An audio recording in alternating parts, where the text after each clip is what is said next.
Samantala, 4 sugatan naman sa bus na nahulog sa probinsya ng Benguet. Ang update alamin natin mula sa aming kasama si Jonathan Llanes ng PTV Baguio. Jonathan?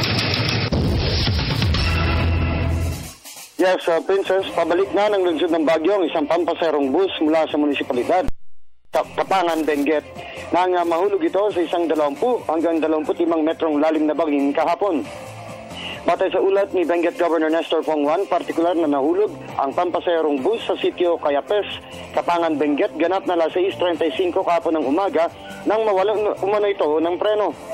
Kinilala ng gobernador ang mga sugatan na sina Jim Gullian na siyang driver ng bus, Ray Tada, Marina Caposen at si John Wayne Bagano na agad na idinala sa Benguet General Hospital upang malapatan ng pangunang lunas.